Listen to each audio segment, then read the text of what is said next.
So, yeah,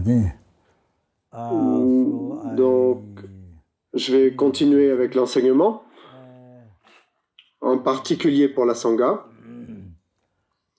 Et bien sûr, ça ne veut pas dire que c'est seulement pour la Sangha, mais c'est pour toute personne qui écoute. Mais cette façon de donner les enseignements en particulier est pour la Sangha.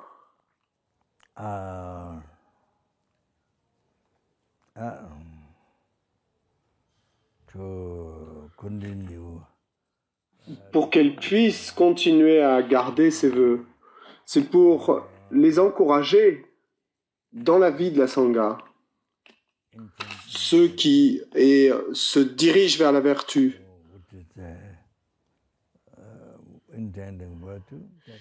Et ce qui est dirigé vers la vertu, c'est la cessation totale des obscurcissements. C'est le nirvana, le bonheur ultime, le bonheur éternel. Le nirvana, c'est pour toujours, pas seulement pour quelques semaines, pas seulement comme quand vous partez en vacances. C'est pas comme quand vous travaillez très dur et puis ensuite vous partez en vacances pour une semaine ou 2 semaines quelque part dans les montagnes enneigées ou quelque part où vous y allez par bateau. Comment ça s'appelle vous allez sur l'eau en bateau, comment ça s'appelle? Un paquebot. Un paquebot. Donc, quoi qu'il en soit, ensuite, vous revenez,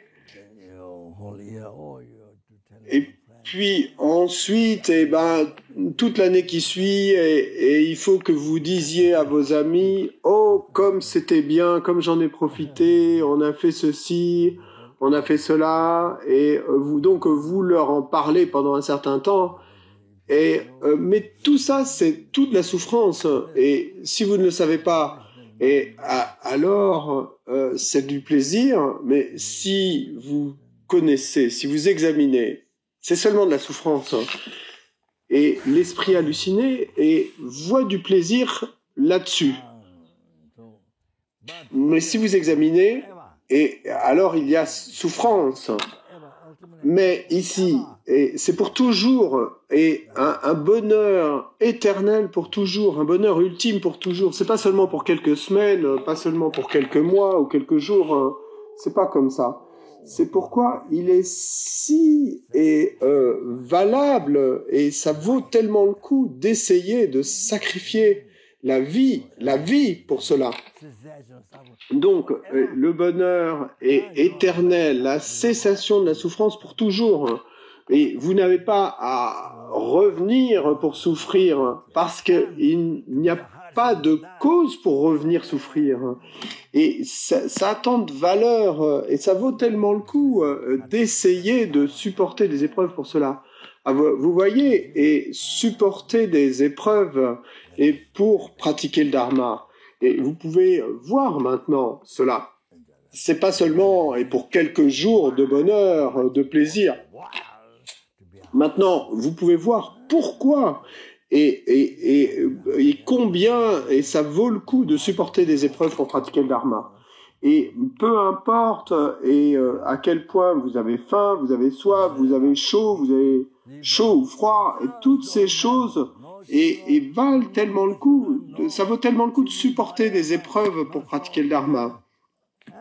Mais il a vécu simplement avec des orties, il n'avait pas de sucre, de chili, d'autres condiments, il n'y avait pas de sel. Pendant tant d'années, il a pratiqué le dharma. Maintenant, vous comprenez. Ensuite, il a atteint l'éveil. Il a suivi parfaitement son gourou Marpa. Après avoir appris la magie noire et d'un lama, il était très triste. Et ensuite, le lama qui lui avait appris la magie noire lui a dit, si tu veux pratiquer le dharma, va voir Marpa. Et ensuite, sois guidé par Marpa. Et donc, il est allé voir Marpa. Il n'avait rien à offrir. Donc, il a offert son corps, sa parole et son esprit à ce gourou. et puis il a accepté eh bien d'avoir un abri et de la nourriture, mais il a suivi parfaitement Marpa et jamais ne s'est élevé la moindre hérésie, ne serait-ce que pour une seconde envers le gourou. Ensuite, il a construit une tour de 9 étages, et puis il a recommencé 3 fois cela, tout seul, et lui-même, seul, pas d'aide, et porteur, pas de coulis.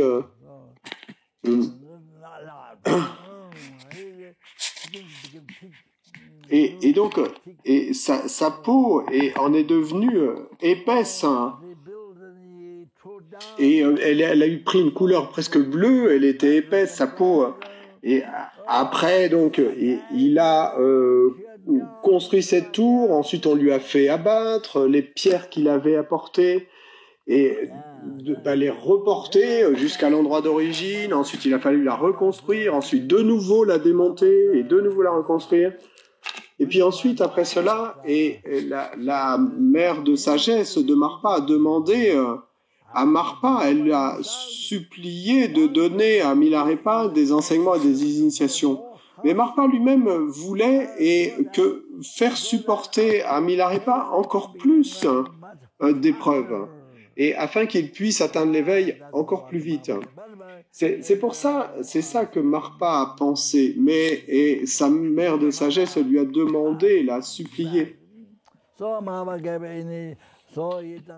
Et donc Marpa s'est alors transformé lui-même en Bouddha, il a transformé le mandala, et puis ensuite il a donné à Milarepa l'initiation. Et ensuite, après cela, il lui a donné toutes les instructions. Alors, Milarepa est parti pour tous ces différents endroits, exactement, et comme Tsipri, le mont Kailash, hein. Donc il est allé à beaucoup d'endroits différents, et à chaque endroit, il a accompli des réalisations différentes. Et donc, il a supporté toutes ces épreuves. Il a pratiqué, concentré en un point, il a suivi et sacrifié sa vie pour le conseil du gourou, sans que ne s'élève jamais, ne serait-ce qu'une seconde, une pensée d'hérésie envers le gourou.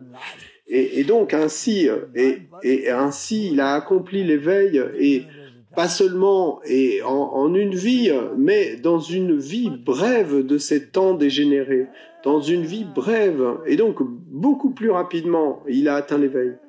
Vous voyez ? Donc ainsi, et vous devez penser aux résultats.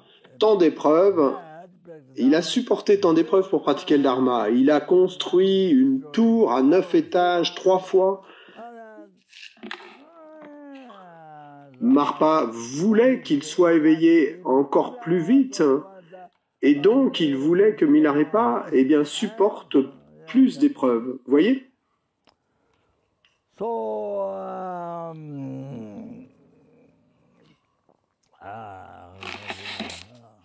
Donc c'est ça qui est arrivé.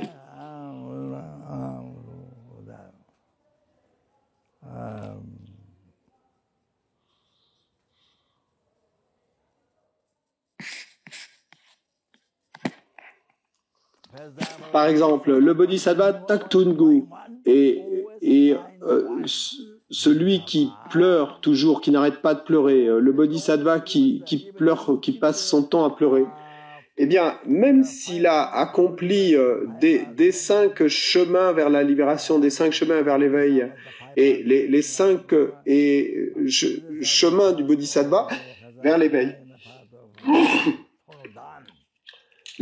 et le chemin de l'accumulation et de mérite, donc le chemin du Mahayana de l'accumulation de mérite, Sanglam, et puis donc il y a ce chemin de l'accumulation, il y a le chemin de la préparation, le chemin de la vision, le chemin de la méditation, le chemin au-delà de l'apprentissage, hein. Donc tous ces chemins sont des chemins du Mahayana.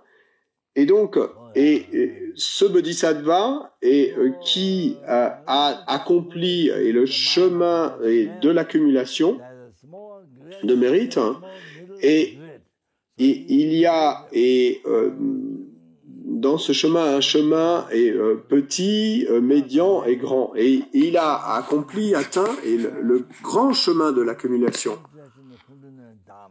Et la concentration et du dharma continue. Donc il a accompli cela et il peut voir d'innombrables Bouddhas sous l'aspect du Nirmanakaya. Eh bien, cependant, il voulait toujours rencontrer son gourou et avec qui il avait une connexion des vies passées. Et donc, ensuite, après avoir rencontré son gourou, qu'il avait déjà rencontré dans une vie passée, donc il s'appelait le Bodhisattva Chopag, l'Arya Bodhisattva Chopag. Donc ensuite, il l'a rencontré.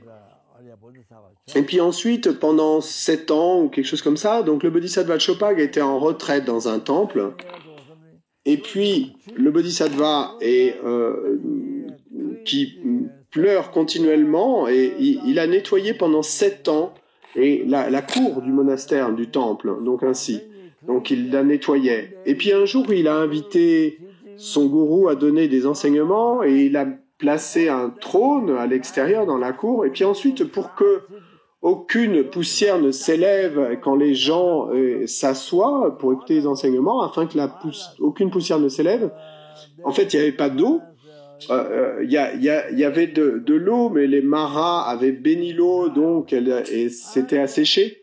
Et donc, du coup, eh bien, il a fait sortir du sang et de son corps, et puis il a aspergé le sol et de ce sang afin que aucune poussière ne s'élève quand les gens viendraient assister à l'enseignement.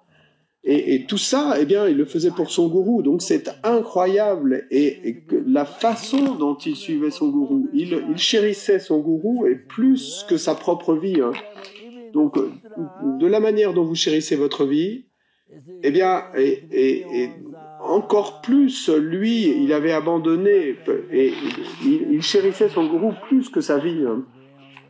Et donc, ainsi, même dans le sutra, eh bien, dans les sutras, et vous accumulez des mérites pendant 3 grands éons innombrables, les mérites de la sagesse et les mérites de la vertu, dans 3 grands éons innombrables. Et puis ensuite, et à l'intérieur, pendant 7 ans, lui, en 7 ans seulement, il a tant sacrifié sa propre vie chérie, il a tant sacrifié sa propre vie, donc à cause de cela, eh bien, même s'il ne suivait que le chemin des sutras, sans même pratiquer le tantra, en seulement 7 ans, il a accompli les mérites de la sagesse et les mérites de la vertu, donc qui normalement, eh bien, seraient accumulés sur l'espace de 2 grands éons innombrables.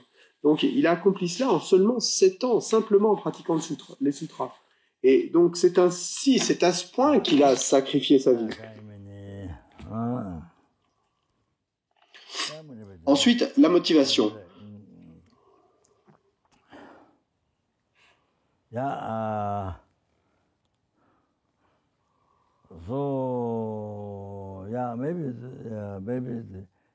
Donc, peut-être je vais l'utiliser ici pour la motivation. Donc, d'accord, maintenant, je vais répéter de nouveau.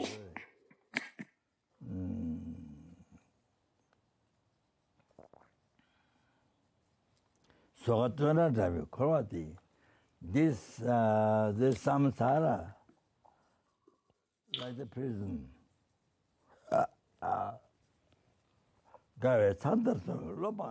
rejetant l'esprit qui perçoit cette insupportable prison du samsara comme un jardin de délices, seeing the samsara as a beautiful park. Rejetant l'esprit qui perçoit cette insupportable prison du samsara comme un jardin de délices,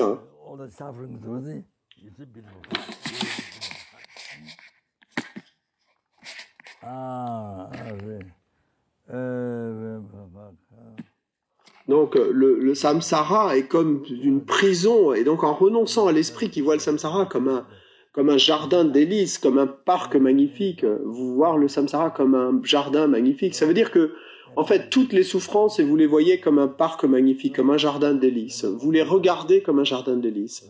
Et c'est comme, à Tushita, et on avait beaucoup de chiens, on avait 13 ou 14 chiens au centre Tushita. Et quand les gens venaient faire des retraites, ou Yasamaja ou d'autres choses, et les chiens faisaient beaucoup de bruit, et parfois les gens se plaignaient. Et donc, j'ai dit à Lama, et peut-être qu'on devrait donner ces chiens à des gens. Et Lama a dit, mais j'aime mes chiens, quoi qu'il en soit. Et à midi, on les détachait. Et puis ils descendaient, et donc à l'endroit où ils descendaient, j'ai mis une image de Bouddha, je ne me souviens plus quelle déité, sur l'autel.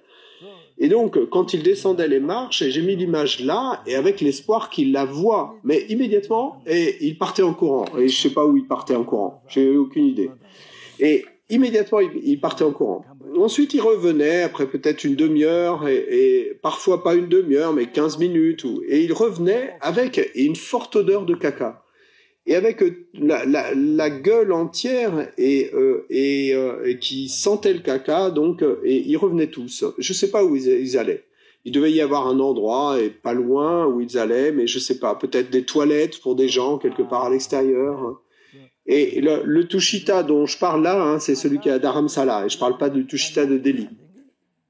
Et bon, les chiens, c'est du caca dont il s'agit, mais pour les chiens.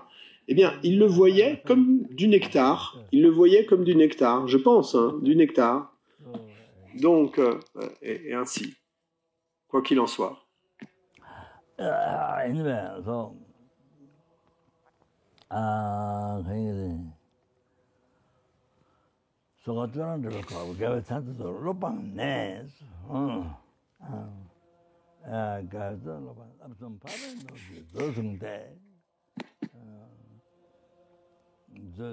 J'implore votre grâce afin de brandir la bannière de la libération en gardant le précieux trésor des Aryas, les 3 entraînements.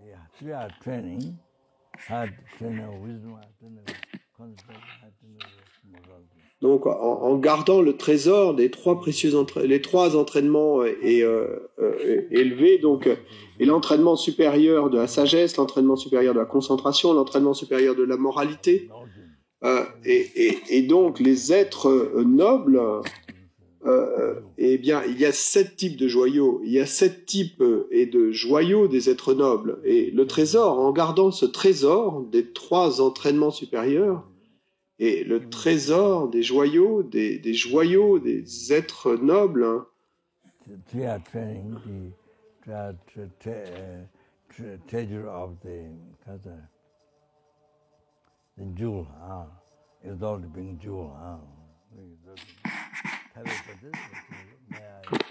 Et donc, rejetant l'esprit qui perçoit cette insupportable prison du samsara comme un jardin de délices, j'implore votre grâce afin de brandir la bannière de la libération en gardant le précieux trésor des Aryas, les 3 entraînements.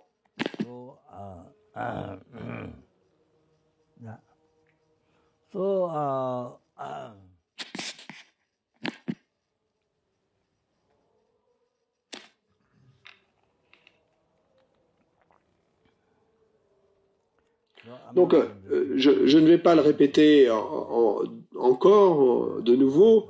Et j'ai mentionné les jours passés qu'en analysant le plaisir, eh bien, vous ne voyez pas du bonheur ou du plaisir. La base sur laquelle vous mettez le label plaisir est seulement de la souffrance. Une autre souffrance qui a arrêté d'être grande souffrance, et puis alors il y a une autre souffrance qui commence comme petite, c'est ça. Et sur ce ressenti, eh bien, vous mettez le label plaisir. Vous imputez simplement plaisir, et c'est un plaisir simplement imputé.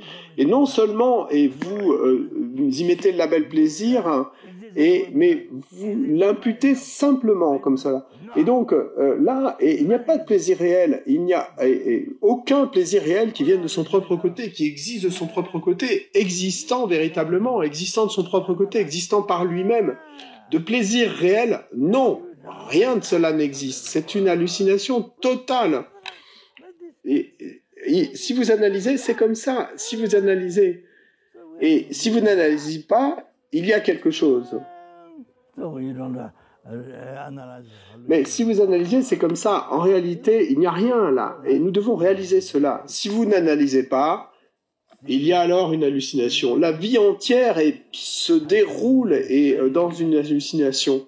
Et voir, entendre, toucher, sentir, tous les sens sont une hallucination totalement complète.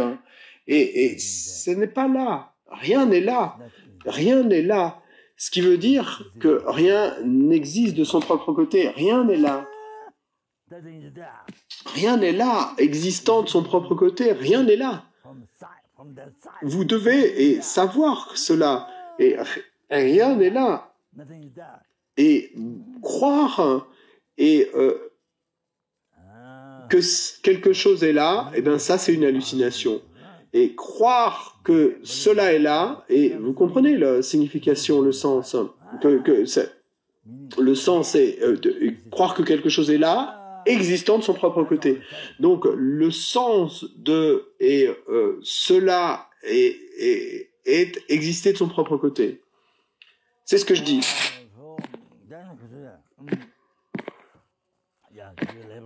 Et donc, vous mettez le label plaisir, et puis alors vous n'avez aucune idée. Simplement maintenant, et que votre esprit a simplement imputé cela, vous n'avez aucune idée de tout cela. Et donc, comme je l'ai mentionné auparavant, et bien ensuite, après cela, seconde suivante, il y a un plaisir réel qui apparaît de là. Et en fait, il vient de l'empreinte négative laissée sur le continuation de votre conscience. Et ainsi, depuis des renaissances en commencement, ça a été projeté. Et sur ce que vous avez simplement imputé, eh bien, et ça va projeter le label réel. C'est projeté, c'est décoré. Ensuite, votre esprit. Ensuite, bon, ça c'était la deuxième seconde. Et puis la troisième seconde, votre esprit y croit. Ah, c'est réel. C'est totalement une hallucination, vous voyez, maintenant, une hallucination totale. Donc, analysez ainsi. Et donc, votre vie doit être analysée afin que vous reconnaissiez la réalité, la vérité. La vérité. Et maintenant, la vérité, maintenant, vous reconnaissez la vérité. Ainsi, vous voyez la vérité. Donc, les gens disent vérité, vérité. Et la plupart des gens ne voient pas la vérité. Et donc maintenant, c'est ce qu'on a décrit, la vérité. C'est si drôle. Et donc, vous voyez, et vous êtes si attachés en fait. Et sur cela, ceci est la chose réelle, eh bien, vous y croyez. Vous croyez ceci est réel. Et ensuite, l'attachement s'élève. Ensuite, eh bien, vous discriminez entre bon et mauvais. Ensuite, l'attachement et la colère s'élèvent.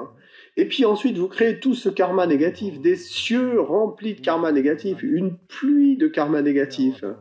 Et comme de l'eau qui court, une cascade qui court vers l'océan, c'est ainsi le karma, avec le corps et la parole et l'esprit. Et donc, c'est pourquoi il est important d'apprendre le dharma. Et donc, l'essence du dharma, l'essence, c'est l'amrim, et où tout est incorporé. L'essence et la véritable essence, eh bien, ce sont les trois principaux aspects du chemin. Et se séparer des quatre attachements, transformer ces quatre pensées, ces délusions, ces obscurcissements, ces afflictions mentales. Donc, ok. Donc maintenant, et vous pouvez voir, comprendre le lamrim, comment il est si important. C'est l'essence. Sinon, vous êtes perdu. D'accord. Donc, qu'est-ce que je disais?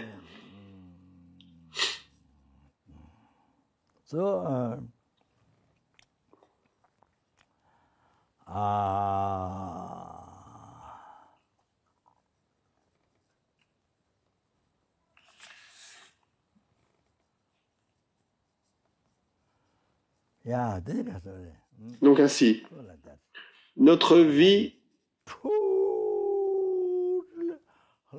est totalement hallucinée depuis les renaissances sans commencement. Pas seulement depuis ce matin, pas seulement depuis ma naissance, pas seulement depuis ma vie passée, pas seulement cela, mais depuis des renaissances sans commencement.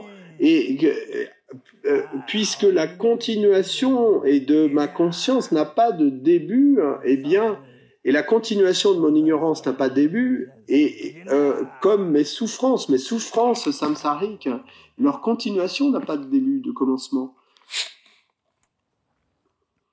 Donc, voyez-vous,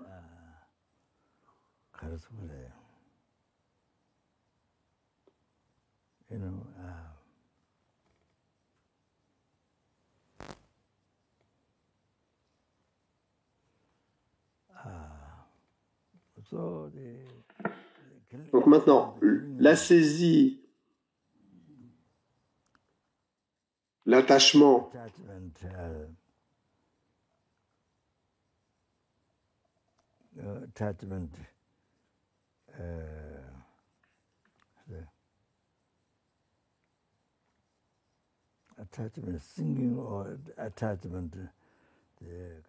l'attachement qui voit ou l'attachement qui prend l'objet et pour du plaisir, qui saisit l'objet, qui saisit le plaisir, qui le tient le plaisir, qu'il détient. Donc, et comment ainsi vous vous hallucinez complètement vous-même, totalement, et les plaisirs samsariques, et en fait, c'est comme si vous mettiez du miel sur la lame d'un couteau, et ensuite vous léchez ce miel. Donc, en le léchant, vous faites l'expérience de plaisir. Vous faites l'expérience du goût du miel qui est doux, et ensuite, et quand la lame coupe votre langue en même temps, vous voyez? Donc c'est ainsi le plaisir samsarique, notre attachement et qu'il ait saisi ces plaisirs samsariques, eh bien, et il nous trompe totalement. Et l'exemple, c'est ainsi, le miel qu'on met sur la lame de l'épée ou du couteau et que vous léchez parce que c'est un bon goût, eh ben, en même temps, ça vous coupe la langue. Et donc, quand on est attaché, quand on saisit le plaisir comme réel, et il apparaît comme réel, et ensuite on le prend pour réel, eh bien, sur cette base, c'est bon. Ensuite, l'attachement s'élève, vous pourriez dire que la saisie, ou vous pouvez dire que la saisie s'élève, et ensuite, eh bien, ça cause. Donc ça, c'est une hallucination totale, et ça n'existe absolument pas, et ça n'existe pas, cet objet. Mais, ne serait-ce qu'un atome de cet objet n'existe pas, hein, pas même. Hein. Et pas seulement ça, pas seulement une hallucination. Hein.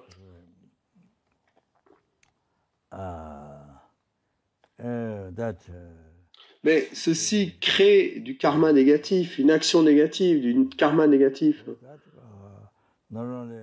Donc ceci ne cause pas seulement de la souffrance dans cette vie, ça cause en fait, ça devient la cause des royaumes inférieurs, de la renaissance dans les royaumes inférieurs, et des enfers, des esprits à vie, des animaux.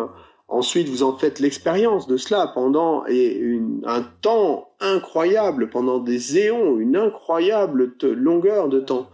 Donc c'est très, très... Je crois que j'ai mentionné hier, je me souviens pas. Hier, je me souviens pas. Donc quoi qu'il en soit. Et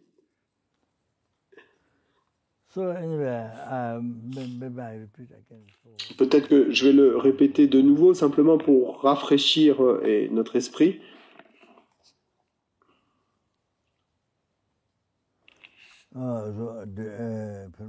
Donc dans la guirlande de joyaux,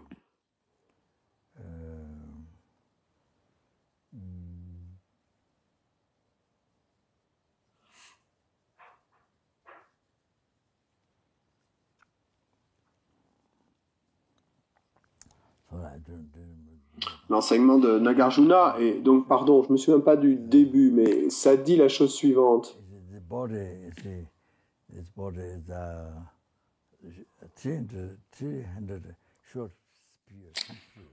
Donc, nul besoin de dire que ce serait une souffrance inconcevable, incroyable, si 300 et courtes lances et nous traversaient le corps.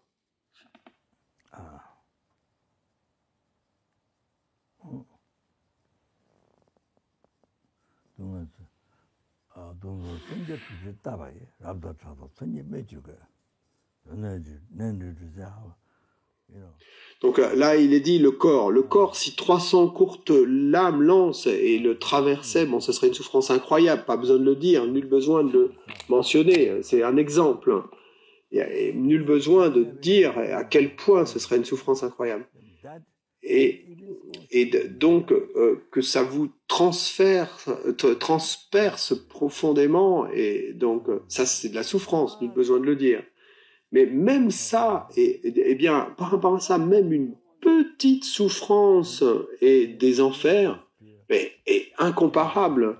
Une petite souffrance et expérimentée en enfer est beaucoup, une petite souffrance et de l'enfer est beaucoup plus grande que 300 lances qui vous transperceraient violemment le corps. Et ben ça, déjà, c'est beaucoup de souffrance énorme, mais seulement une petite souffrance de l'enfer est beaucoup plus grande, incomparable en fait, en comparaison. Je sais pas comment traduire cela, mais il y a pas de comparaison. Hein? Une petite souffrance et en enfer. Unbearable, most unbearable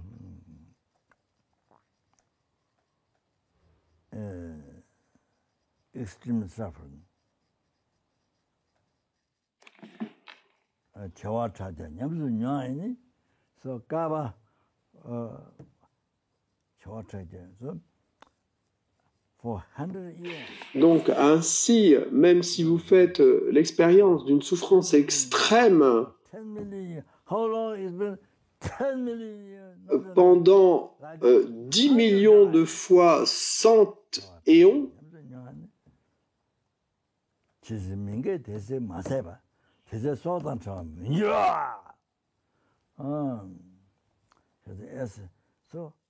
jusqu'à ce que ce karma négatif ne se termine, eh bien votre vie ne sera pas séparée de cette souffrance. Donc ainsi, incomparable, complètement insupportable, on ne peut plus insupportable, une souffrance extrême. Donc pendant 100 éons, non, pendant 10 millions de fois 100 éons, 10 millions d'éons. Donc pendant combien de temps vous en faites l'expérience? 10 millions d'éons. Eh bien, pas seulement 10 millions d'éons en fait, mais 100 fois 10 millions d'éons. Wow. Et donc, aussi longtemps que ce karma négatif ne se terminera pas, eh bien, pendant tout ce temps-là, et votre vie ne sera jamais séparée de cette souffrance la plus lourde. Vous devez savoir cela. Et c'est ainsi qu'on décrit, ne serait-ce qu'une petite souffrance de l'enfer. Donc, vous voyez, c'est ainsi. Waouh. C'est comme si vous ne pouviez pas respirer, vous savez. Et si vous décrivez la souffrance, et même si vous ne pouvez pas respirer, vous pourriez et vous évanouir. Si on comprenait cela, on pourrait en arriver à s'évanouir. Il y a des gens qui ont des souffrances si lourdes dans leur famille la souffrance est telle qu'ils s'évanouissent.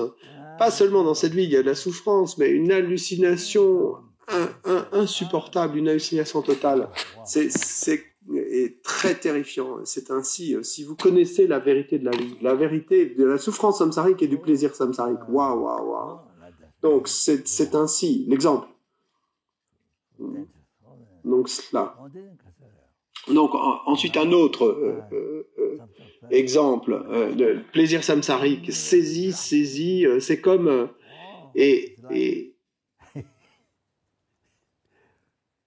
cet animal qu'on utilise pour la pêche, c'est quoi? Comment est-ce qu'on l'appelle? Vous le mettez sur un ver de terre.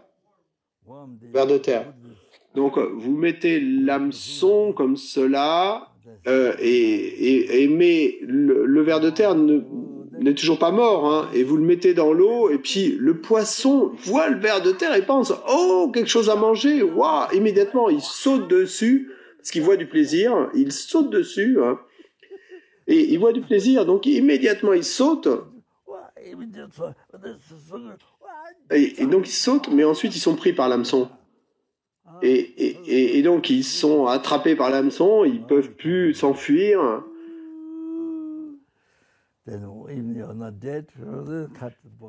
Et donc même si vous n'êtes pas encore mort, ensuite, eh bien les pêcheurs vont vous couper le corps en deux, ils vous tuent. Waouh. C'est pas exactement le même exemple, mais à Aptos, il y a une plage. Et donc, il y a un homme qui disait, donc, il est allé à Land of Medicine Buddha, un centre en Californie. Et donc, en fait, il est une des personnes qui vivent pas loin. Donc, il est allé à Land of Medicine Buddha et il se sentait si paisible, il se sentait si bien. Et c'est parce qu'il y a beaucoup de moulins à prière. Il y a trois gros moulins à prière. Il y a beaucoup de petits moulins à prière, mais ils ont beaucoup de billions de Om Mani Padme Hum à l'intérieur. Et il y a des petits moulins à prière, mais ils ont peut-être 60 ou bon. Et ça, c'est sans même parler du gros moulin à prière. Je sais pas combien il y a mais beaucoup de mantras, hein, dans ce gros moulin à prière. Et puis il y a 3 moulins à prière. Donc ensuite, il y a une statue de Bouddha Maitreya. Donc l'endroit est si paisible. Et donc, quand les gens viennent de la ville et quand les gens y arrivent, ensuite, même s'il n'y a pas de dévotion, eh bien, ils trouvent l'endroit si paisible, si agréable, si paisible, tant de paix. Et donc, il parlait de cela. Il est allé se balader là-bas et ensuite il a dit, je ne sais pas si c'était ce jour-là ou le jour suivant, mais en fait il tenait un poisson comme ça dans ses mains. Et donc il tenait un poisson qui avait une belle couleur et qui était long comme ça. Et il disait, oh, comme il est beau, comme ce poisson est beau, comme il est beau. Et donc il voulait dire, comme c'est bien que j'ai réussi à l'attraper, que j'ai pu l'attraper pour en faire mon dîner, bon. Et non, en fait, non, pardon, c'est pas ça qu'il disait. Mais il disait comme ce poisson est beau. Donc ainsi, bon, c'est juste en passant que je dis ça, hein, c'est un peu une conversation parallèle même. Donc, mais quand ils sont attrapés, et donc, il y a quelque chose à manger, donc le poisson voit le ver de terre, se dit ça, il est si heureux, il saisit ce plaisir, et puis il bondit, mais là, il est attrapé. Eh bien, tous les plaisirs samsariques, et saisir les plaisirs samsariques, ils sont tous similaires, sont comme cela. Et la façon dont ils sont est mauvais pour vous, dont ils vous nuisent, eh ben, bon, ça, c'en est un exemple. Mais je donne simplement un exemple. Le poisson pense, oh, voilà quelque chose à manger. Et puis ensuite, il est attrapé et il meurt. Et ensuite, il y a tant de souffrance.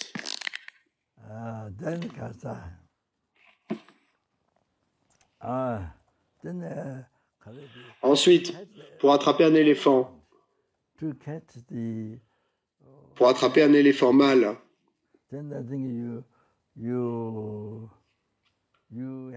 alors je pense que en fait ils font venir un éléphant femelle qu'ils attachent et puis elle barille, elle fait ce bruit et ensuite tous les éléphants mâles viennent et puis ensuite ils peuvent les attraper. Donc c'est similaire à ce qu'on décrivait pour attraper les poissons. Tous les mâles pensent « Oh, il y a quelque chose, il y a du plaisir là ». Ils y vont et ils sont attrapés.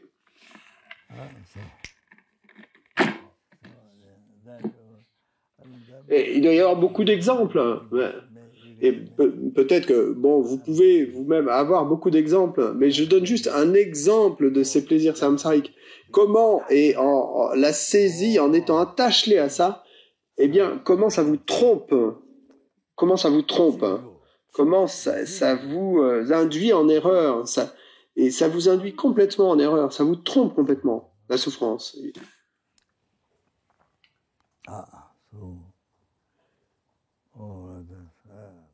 Il y aurait beaucoup d'exemples.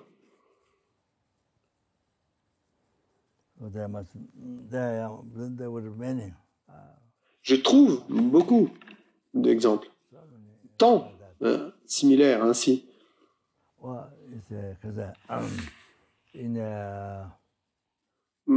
Probablement, je sais pas où, en Thaïlande, je suis pas sûr, mon Thaïlande, je sais pas. Thaïlande, dans ces pays-là.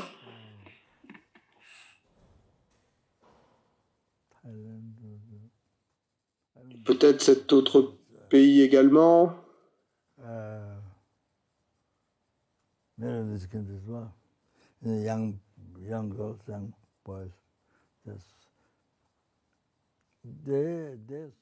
Donc les jeunes filles, les jeunes hommes, ils partent et explorer, ils portent, ils emportent avec eux une pelle, puis ils creusent dans la terre, donc ils marchent, et en fait ils savent où sont les serpents, et donc là ils creusent, et puis ensuite, et peut-être qu'ils sentent la terre, la pierre, je sais pas.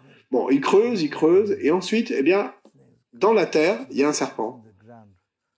Je sais pas en fait comment le serpent y est arrivé, parce qu'il peut pas bouger, il est vraiment dans la terre, donc le serpent est complètement dans la terre, il n'y a pas d'endroit pour lui pour se bouger. Ben, bon, je sais pas comment, mais c'est très intéressant. Il n'y a pas d'espace du tout. Et donc, un long serpent, ils arrivent à attraper de longs serpents. Donc, ces petits enfants, ils savent comment les attraper.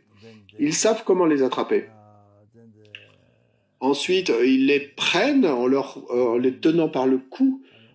Et puis ensuite, ils les coupent et les brûlent, je sais pas. Et puis ensuite... et ils en font des petits morceaux et qu'ils font frire dans l'huile avec du chili. Donc c'est très répandu là-bas de manger des serpents. Et donc, ces enfants, ils savent comment les trouver. Mais beaucoup de ces serpents n'ont pas d'espace. Ils sont totalement à l'intérieur de la terre, sans espace pour se mouvoir, totalement dans la terre. Et je ne sais pas comment on prend renaissance là-bas. C'est incroyable, incroyable. Donc ainsi. La maquette.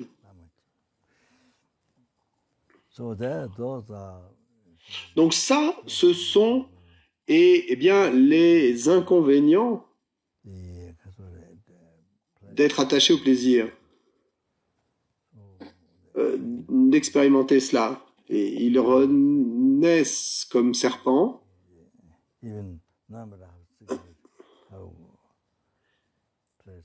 Et puis, peu importe que l'endroit où ils résident, ces serpents, soit vraiment secret, les gens les trouvent quand même.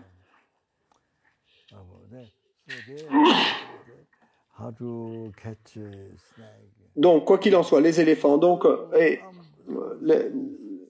ces gens savent comment attraper les serpents. Ils sont vraiment incroyablement habiles pour ça. Ils coupent du bambou. Ils ont un panier de bambou qui est mis là. Ensuite, ils attrapent les serpents, différents animaux. Ensuite, ils s'en vont. Ensuite, ils les attrapent. Ils viennent. Et selon leur karma, ils viennent. Et ensuite, ils sont attrapés des aigles et d'autres espèces. Incroyable. Donc, ainsi. C'est incroyable. Je suis sûr qu'il y a beaucoup d'exemples. Beaucoup d'exemples. Il y a tant de saisie du plaisir, tant de saisie au plaisir, et puis après cela, ça vous trompe.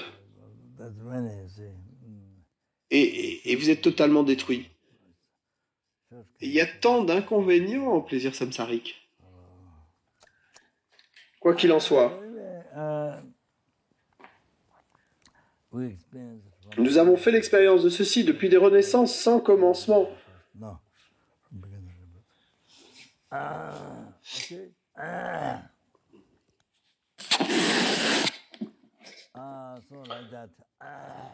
C'est pas que cette vie soit la première fois, non, c'est depuis des renaissances sans commencement, ok?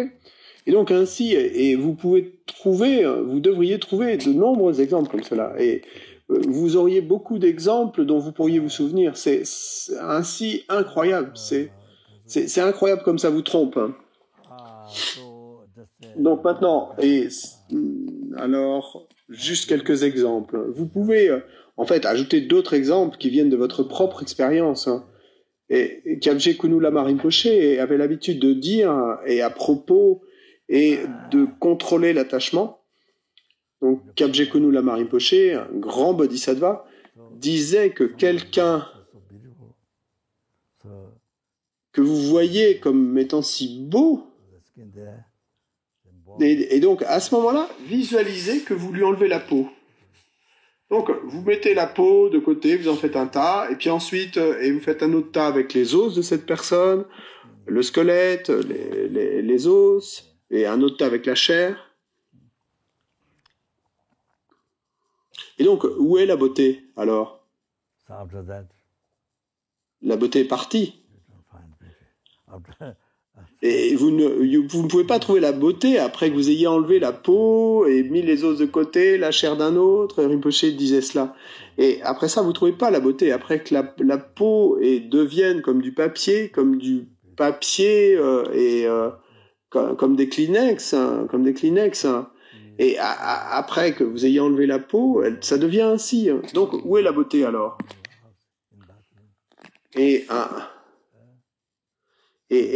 Un squelette, s'il y a un squelette sur la route, ou même dans votre maison, ou dans votre salle de bain, s'il y avait un squelette, si vous y trouviez un squelette, vous seriez si effrayé, donc ainsi.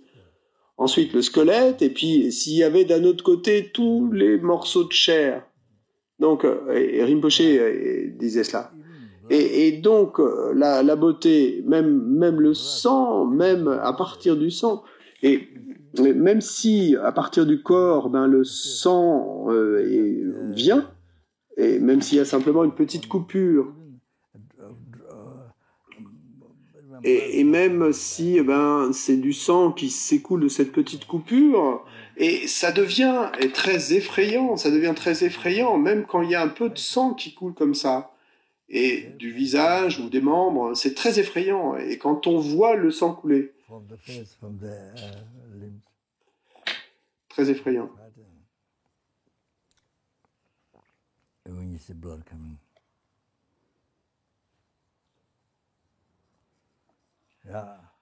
Ensuite,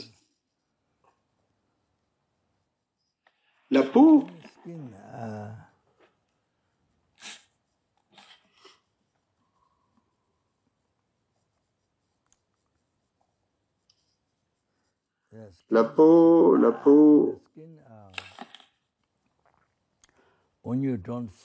quand vous ne la voyez pas très clairement, la peau a l'air ok, mais ensuite, si vous prenez une loupe, et donc que vous regardez votre peau, et si vous avez une loupe ou quelque chose qui rend la peau plus claire, alors et la peau elle n'est pas lisse, et c'est un peu comme le sol en fait, et un sol où il y aurait beaucoup de bosses, et donc des bosses, oui, beaucoup de bosses, tant de bosses, ainsi.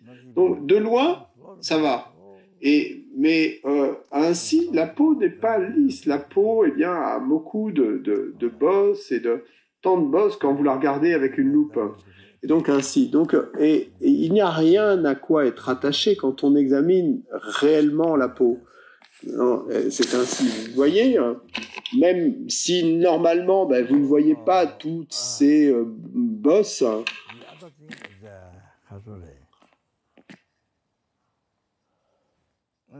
Donc l'autre chose est quelque chose que vous voyez comme beau, là, la peau, Le corps, je veux dire. Quelque chose de beau, là. Mais si vous l'examinez, si vous ne l'examinez pas, c'est une hallucination. Et si vous ne l'examinez pas, vous le voyez comme étant là. Vous voyez que ça existe là, et il existe là-bas. Mais si vous l'examinez, vous voyez qu'en fait, il est venu de votre esprit. Il n'est pas là, il est venu de votre esprit. Vous voyez ? Tout est venu, et tout cela est venu de votre esprit. Et ce que vous pensez être beau, c'est venu de votre esprit, parce que votre esprit y a mis le label, pas seulement, et y a imputé, mais pas seulement imputé en fait, mais simplement imputé, le mot beauté. Et votre esprit a créé cela, votre esprit a créé ce label, et pas seulement ça, il a pas seulement imputé, il a simplement imputé. Donc rien n'existe de son propre côté. Simplement, ça veut dire que rien n'existe de son propre côté. Donc c'est ainsi, c'est ce que vous créez maintenant. Et ce que vous créez, ce corps, ce beau corps, maintenant. Donc l'autre chose, c'est que les empreintes des vies passées, du passé, et de votre karma du passé. Vous voyez ? Votre karma qui projette. Non, pardon. L'empreinte négative laissée sur l'esprit projette de la beauté. Elle projette, elle décore. Elle projette de la beauté. Oui ? Les empreintes des vies passées laissées sur l'esprit projettent de la beauté. Ça, c'est une chose. Comment c'est venu de votre esprit? Comment la beauté est venue de votre esprit? Ah! Et la mocheté est venue de votre esprit. Ah! Ça, c'est la façon de penser, la façon d'analyser. Ah! Donc, sans analyser, et ça a l'air d'être là. Non! Ah! Donc, c'est venu de votre esprit. Et donc, alors, il n'y a rien là-bas, donc il n'y a rien à quoi être attaché. Votre esprit l'a créé. C'est imputé par votre esprit, et là maintenant, c'est simplement imputé par votre esprit. Le moindre plus petit atome de votre corps n'existe pas de là-bas. La beauté n'existe pas là-bas. Ensuite, l'empreinte négative du passé qui est laissée sur la continuité de votre conscience a projeté la beauté. Le bon et le mauvais sont projetés. Ensuite, sur la base de cela, l'attachement s'élève, la colère s'élève. Ah. Donc, c'est créé par votre esprit. Donc, quand vous pensez cela, il n'y a pas de raison,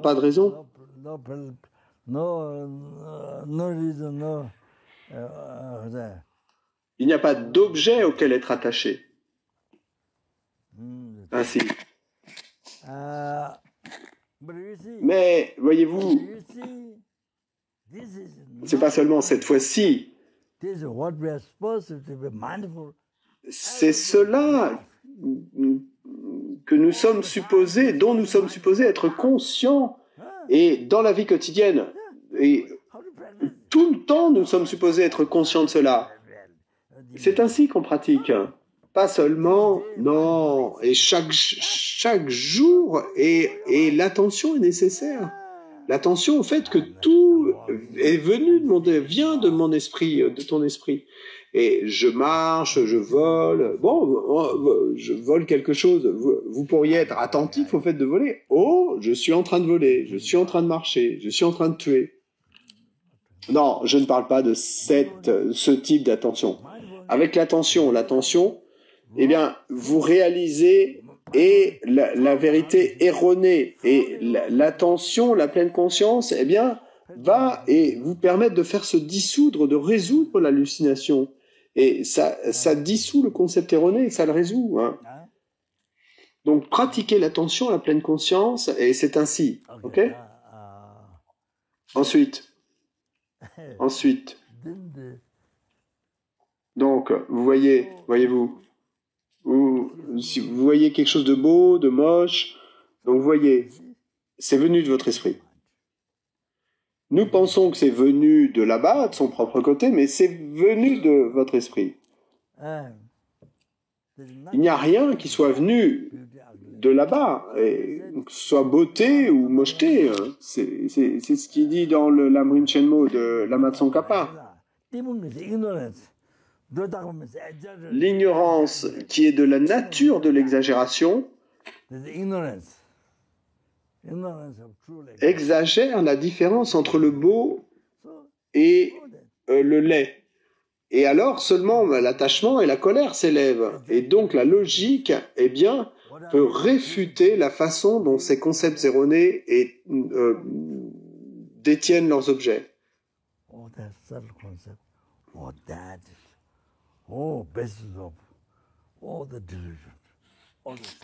Donc ce concept subtil, c'est la base de toutes les délusions, de toutes les afflictions mentales, de toute la souffrance.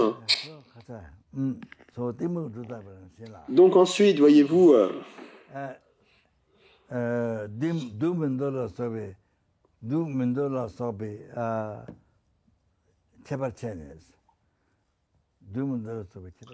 ensuite, différencier entre ce qui est beau et ce qui est laid. Alors,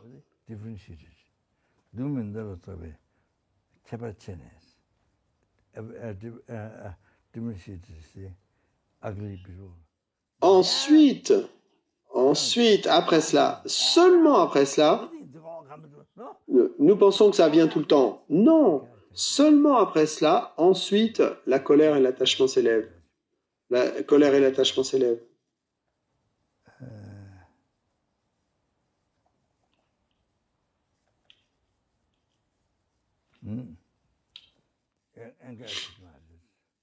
Donc, la colère et l'attachement s'élèvent.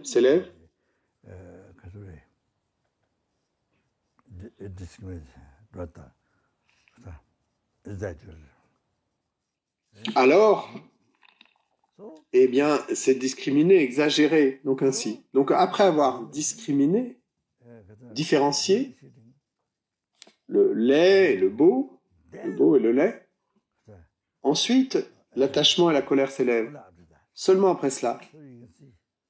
Et donc, vous voyez ainsi comment ça se construit, comment l'hallucination se construit. Ensuite, à la fin, Lama Tsongkhapa dit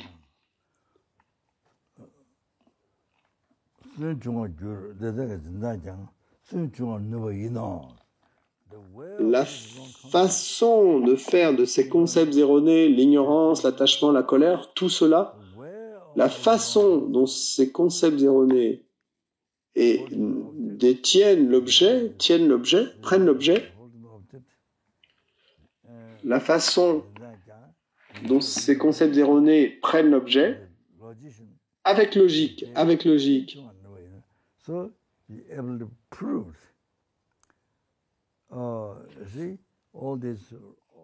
Être capable alors de prouver que tous ces objets sont non existants, que tous ces concepts erronés sont faux. Ensuite, vous pouvez éliminer tous les concepts erronés en réalisant que tous ces objets n'existent pas. Vous devez savoir cela.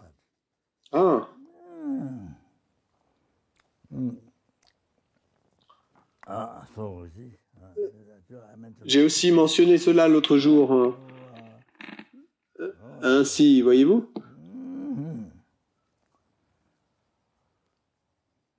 Je me souviens, j'étais à Delhi. Il y a l'hôtel York, et avec le hôtel York, il y a le restaurant Ginza. donc la sœur de Lama, pas une sœur très proche, mais donc elle a un restaurant. Son mari est une personne, un homme chinois de Shanghai. Donc ils ont ouvert un restaurant. Et ils ont 3 restaurants, des restaurants chinois. Et Ginza, c'est celui où je suis allé le plus souvent. Lama et moi-même, Ginza. Bon, c'est plutôt sombre, vous entrez, et c'est sombre. Il y a des lumières sont sur les murs, mais elles sont pas pour les gens. Et donc c'est plutôt sombre, un peu sombre. Et puis il y a un petit couloir, un chemin, donc il y a les chaises. Les gens mangent principalement des fruits de mer, enfin en tout cas des produits de la mer. Bon, moi je mange pas de viande, donc il faut qu'ils m'apportent de la nourriture un autre restaurant, un restaurant indien, le restaurant York. Donc j'étais un après-midi dans l'hôtel et dans les étages, on résidait là. Et puis il y a quelques businessmen qui sont venus, donc ils parlaient et de la manière dont contrôler l'attachement à un corps de femme. Et ils ont demandé.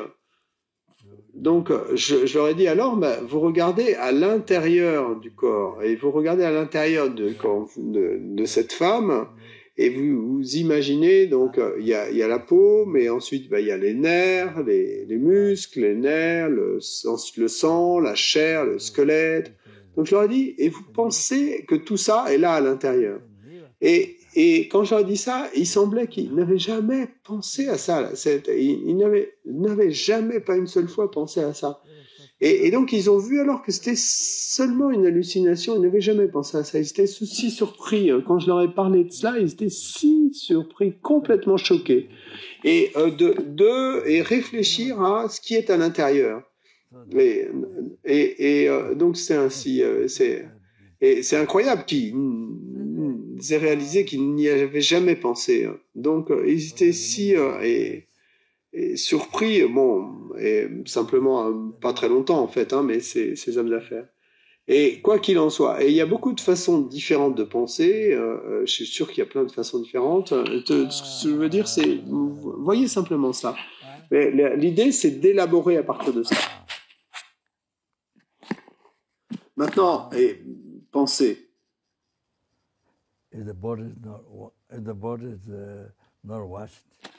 Si le corps n'est pas lavé, si on ne met pas de bon parfum sur le corps, alors, bien, il y a une odeur mauvaise qui va survenir. Voyez-vous ? Une odeur mauvaise. Vous savez ? Une mauvaise odeur vient du corps s'il n'est pas lavé ou si on ne lui met pas du parfum, etc.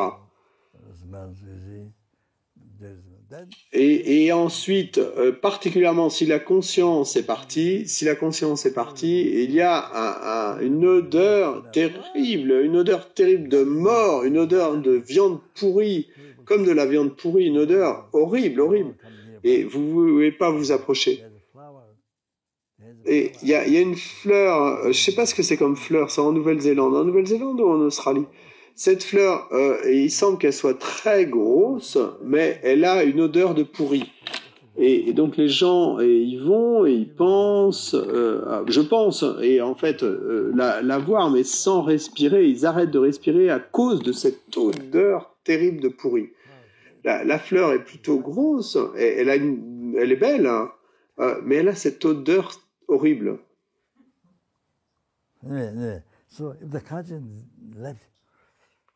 Donc, quoi qu'il en soit, si la conscience est partie, ce corps, vous ne pouvez pas, même s'il est mort, et vous ne pouvez pas le toucher. Et vous ne pouvez pas vous en approcher, voyez-vous ? S'il est mort et maintenant, vous ne pouvez pas le toucher. Vous devez partir en courant.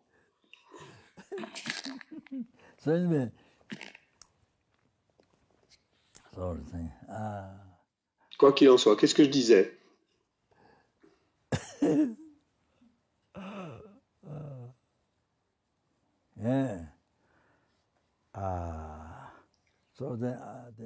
Maintenant, je dois faire le lung.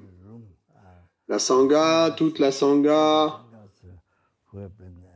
qui ont récité au Mani Padme Hum et la prière royale, et pour les malades, pour tous les gens qui sont morts, et puis ceux qui sont vivants, mais qui sont malades. Et donc, je leur ai demandé, m'ont demandé le lung, la transmission de la prière royale, et puis de la prière de Druptop Tongtong Gyalpo, un grand yogi, avec Mani Padme Hum. Donc, il y a tant de gens, et à Sakya, et donc un endroit où en fait il y avait à l'époque une maladie contagieuse, donc il y a tant de gens qui étaient morts, et ensuite, eh bien, cette prière avec le Mani Padme Hum, donc tant de gens étaient morts de la famine, et Druptong Tongtong Gyalpo a récité alors une autre prière encore pour arrêter cette famine. Et puis ensuite il y avait une guerre et tant de gens sont morts au Tibet. Et ensuite il a encore récité une autre prière pour arrêter cela. Donc il y a 3 prières. Et j'ai reçu le lung de Kyabje Chogyet Trikchen Rinpoché. Donc je vais procéder maintenant au lung dont ils ont fait la requête. Donc la Sangha a fait la requête, donc je vais donner le lung.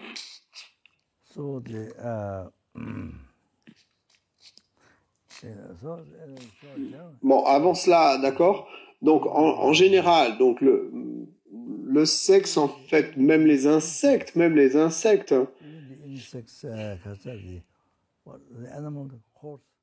C'est quoi l'animal qu'on appelle cheval quelque chose dans l'océan? C'est l'hippocampe. Hippocampe. Donc tous ces animaux, ces insectes, tout cela, eh bien, même eux, ils voient la beauté dans l'autre. Et ils ont et du sexe et avec les uns les autres. Et donc ils voient la beauté dans l'autre. Et donc chaque insecte, chaque animal, et peu importe et sa taille, même s'il est tout petit. Eh bien, et ils ont tous cette empreinte négative du passé qui projette cela. Ça projette de la beauté, ils y croient, et puis ensuite, eh bien, ils ont du sexe. Et donc, ça c'est le cas même avec les insectes, donc c'est rien de nouveau, hein, rien de spécial. Et même, ces hippocampes, les scorpions, et la même chose pour tout cela, ainsi. Donc c'est ainsi.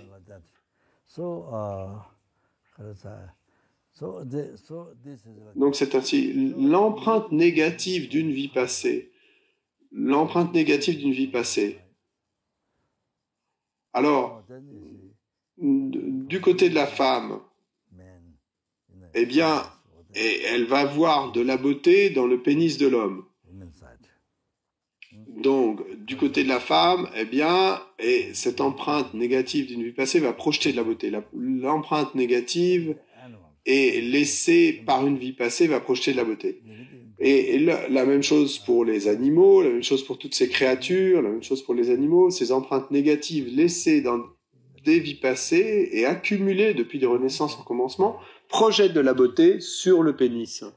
Et du côté de l'homme, eh bien, et la poitrine et le vagin d'une femme, et tout cela, donc la beauté. Du côté de l'homme, ben, ça projette de la beauté. L'empreinte négative venue des vies passées, laissée sur la continuation de la conscience, sur le continuum de conscience, et a projeté de la beauté. Et il n'y a pas de beauté de son propre côté, et du côté de l'homme et du côté de la femme, il n'y a pas de beauté du tout de son propre côté, rien, tout est venu de l'esprit.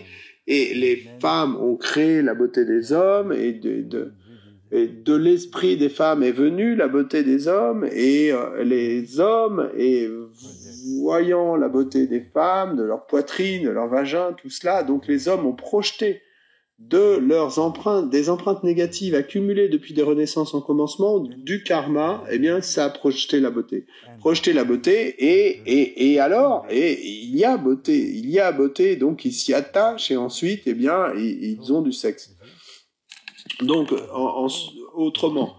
Et c'est si difficile de prendre, et si vous êtes si attaché à cela, c'est si difficile de prendre un vœu. Et le vœu laïque, il est difficile de prendre le vœu laïque et de célibat, je veux dire d'éviter les inconduites sexuelles, hein, c'est difficile. Et ça le rend difficile parce que l'attachement, eh bien, domine votre esprit. Il domine votre esprit. Et vous voyez de la beauté, ensuite l'attachement domine votre esprit. En fait, et vous êtes défait par l'attachement et qui vous vainc, en fait. L'attachement gagne et il vous prend. Et c'est ainsi. Et donc, de votre côté, et hommes et femmes, des deux côtés, en fait, c'est ainsi. Ça devient comme ça. Et donc, c'est difficile, ne serait-ce que de prendre le vœu laïque de s'abstenir des inconduites sexuelles. Ensuite, même pour le célibat, pour un moine ou une nonne ou une moniale, et ça le rend difficile. L'attachement, et de la même manière, va vous vaincre, vous allez être, ça va être une défaite face à l'attachement. Hein. Et la pensée de chérissement de soi, va vous vaincre. Elle vous vainc, elle vous domine, elle vous prend. Et donc, vous devenez le serviteur de cet attachement, de cette pensée de chérissement de soi. Donc c'est ainsi, voyez-vous. Cependant, toute la chose est venue de votre esprit. Vous voyez, ça c'est une chose. Et ensuite, donc ainsi, il n'y a pas de raison du tout d'être attaché aux choses ou d'être en colère, ou quoi que ce soit. L'autre chose, c'est que chaque être, depuis des renaissances en commencement, a été votre père, votre mère, votre frère, votre sœur, votre ennemi, l'étranger. Et chaque être a été votre femme. Donc cette femme laquelle tant d'attachement survient, s'élève. Vous pensez que c'est la première fois que vous la voyez, mais cette femme a été votre femme d'innombrables fois. Elle a été votre mari d'innombrables fois. Vous avez été sa femme d'innombrables fois. Vous avez été son mari d'innombrables fois. Et elle a été votre femme d'innombrables fois. Vous avez été son mari d'innombrables fois. Ça, c'est la réalité, depuis des renaissances sans commencement.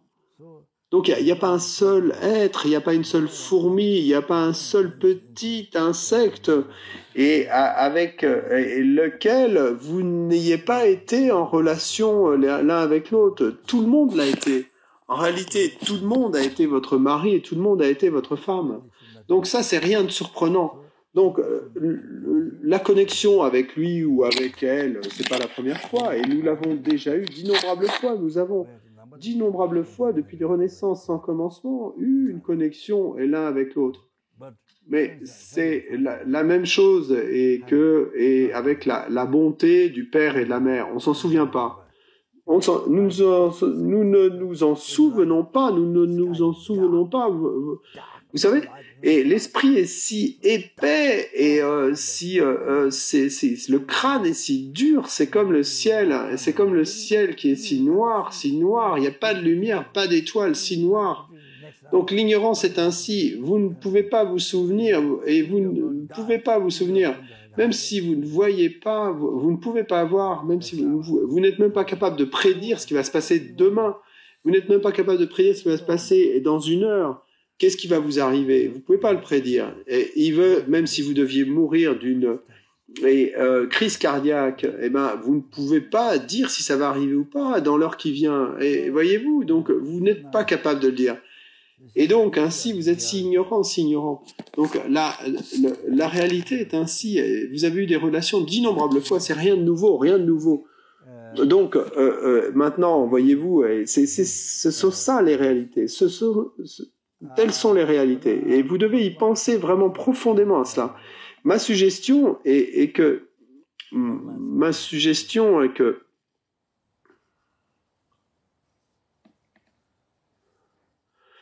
tant que vous n'avez pas un esprit très stable, par exemple, et de renoncement au samsara, et tant que votre esprit n'est pas et dans cela, et réellement, le mieux serait d'en avoir la réalisation.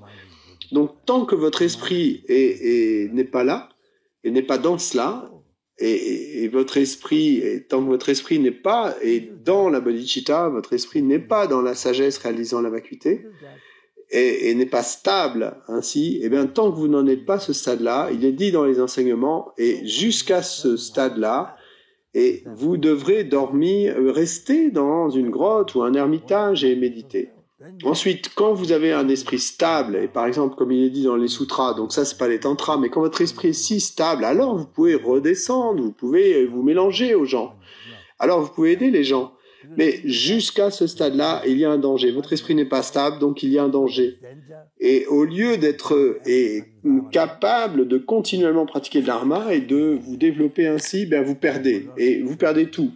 Votre moralité, tout le reste, vous perdez. Votre esprit n'est pas stable, voyez-vous, et vous voyez. Et c'est pourquoi un monastère et un couvent, c'est pourquoi une grotte, un ermitage, pourquoi c'est si important? Pourquoi? Ben pour être éloigné. Et pourquoi? Et vous devez savoir cela. Maintenant, vous pouvez comprendre. Et en reliant cela à votre expérience, alors vous pouvez comprendre cela. Pourquoi les moines et les moniales bouddhistes, pourquoi ils doivent résider dans un monastère ou un couvent? Pourquoi c'est si important de le faire? Ah, alors, oui, et vous voyez. Et ainsi. Et ensuite, eh ben, il y a des gens qui sont vraiment stables, leur esprit est dans le dharma, dans la dévotion au maître, particulièrement au niveau du tantra, alors ils peuvent se mélanger et aider les gens. Il n'y a pas de danger pour vous-même, alors, ainsi. Mais cependant, et que vous connaissiez des centaines de méthodes, 200, 1 millier de méthodes, si votre esprit n'est pas stable, alors je pense que, et la meilleure chose est que si votre esprit est faible dans le remède, la méthode, même si vous comprenez mais que votre esprit est faible, alors il est mieux de vous séparer de l'objet de désir. Et de l'objet de désir, vous en séparez.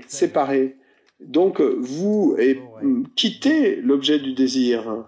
Si votre esprit est faible, alors il y a un grand danger. Et alors, votre pratique de la moralité, en tant que moine ou monial, ou quoi que ce soit, n'est pas certaine, n'est pas stable, et donc n'est pas sûre. Donc, la meilleure chose est de vous éloigner de l'objet du désir. Et donc, même si vous connaissez des billions de méthodes, eh bien, il est mieux d'être éloigné, d'être loin. Si votre esprit est faible, il est mieux d'être éloigné et alors de pratiquer. Donc ainsi, et vous êtes capable de pratiquer la moralité, de garder votre statut de moine ou de monial ou quoi que ce soit, toutes ces choses. Donc, désolé, bon, je ferai le lung, et je pense que le Sangha attend, mais je ferai le lung demain, d'accord? Je ferai le lung, et je commencerai par ça demain. Merci beaucoup. Merci beaucoup.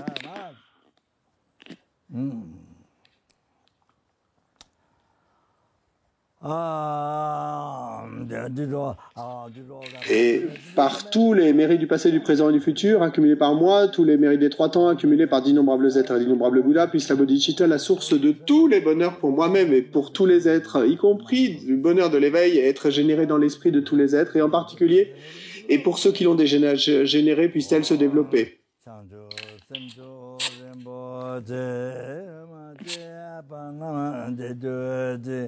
Java Anyamba Meba Ego Pewa Jo Changju Samjo Rembo Ma Jeva Na Jeju Java Anyamba Meba Kone Gondo Pewa Jo Changju Samjo Rembo Ma Jeva Nama Jeju Java Nyamba Meba Kone Gondo Pewa.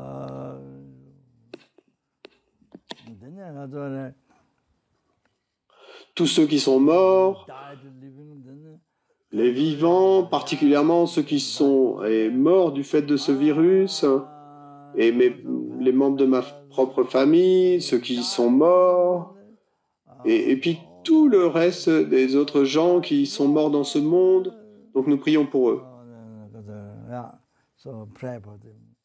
dans toutes nos vies, les membres de vos familles, dans toute leur vie, dans toute leur vie du futur, puisse Lama Tsongkhapa être leur gourou et direct du Mahayana, et puisse-t-il ne jamais être séparé du chemin du Mahayana et qui ravit tous les Bouddhas. The Buddhas.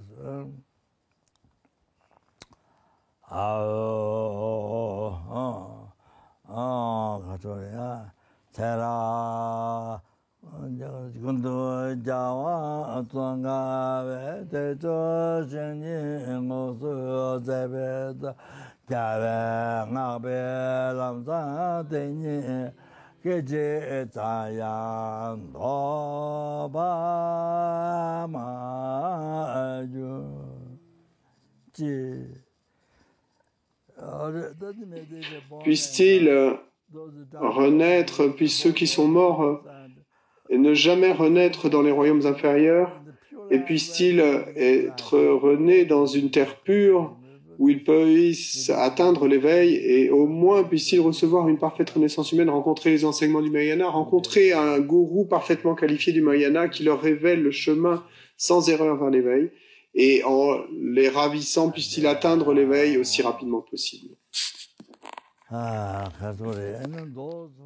Ceux qui vivent, puissent-ils ne jamais, par tous les mérites du passé, du présent et du futur, accumulés par moi, tous les mérites des 3 temps, accumulés par d'innombrables êtres, d'innombrables Bouddhas.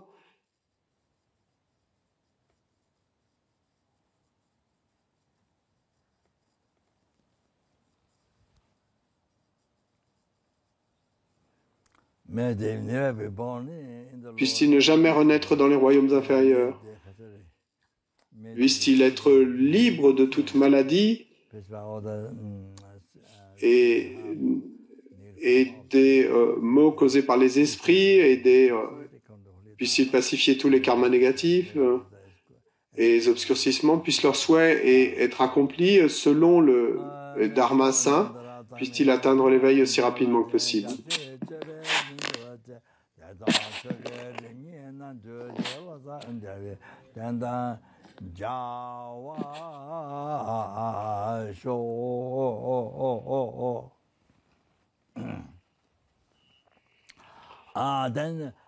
Par tous les mérites du passé, du présent et du futur, accumulés par moi, tous les mérites des 3 temps, accumulés par d'innombrables êtres et d'innombrables Bouddhas.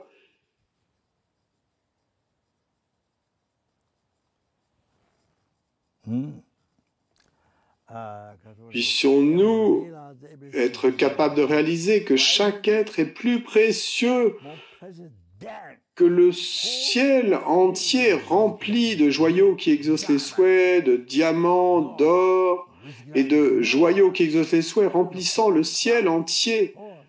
Chaque être, et puissions-nous être capables de les voir comme plus précieux que cela. Et ensuite, avec cela,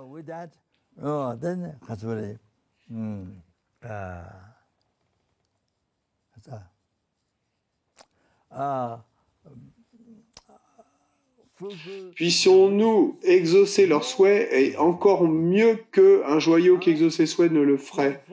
Puissions-nous exaucer et leur permettre d'atteindre que leurs attentes soient accomplies, et puissions-nous le faire encore mieux qu'un arbre qui exauce les souhaits.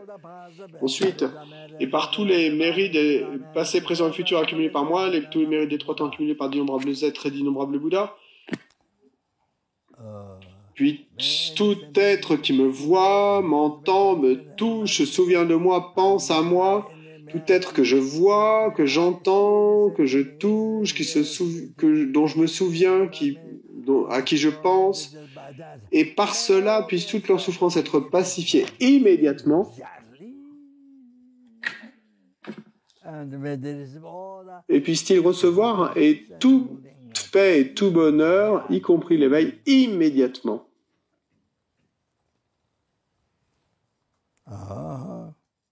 D'accord ? Ensuite, par tous les mérites du passé, du présent et du futur accumulés par moi, tous les mérites des 3 temps accumulés par d'innombrables êtres et d'innombrables Bouddhas, qui sont simplement imputés par l'esprit, puisse le je qui est simplement imputé par l'esprit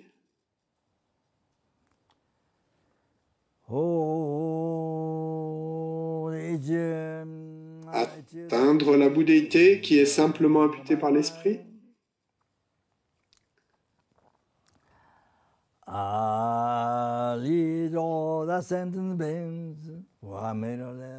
et amener tous les êtres qui sont simplement imputés par l'esprit à cette bouddhéité qui est aussi simplement imputée par l'esprit.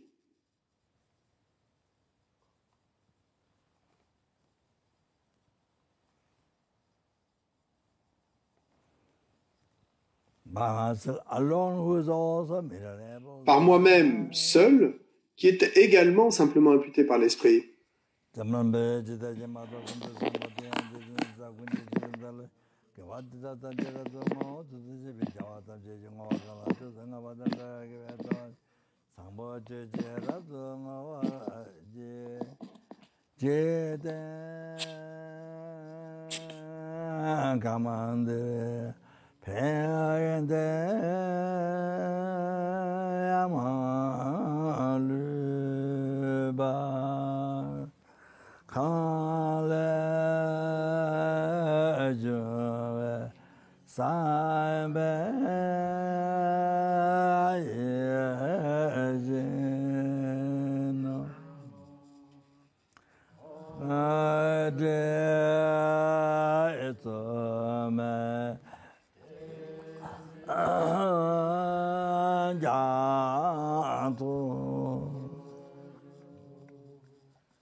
Merci beaucoup.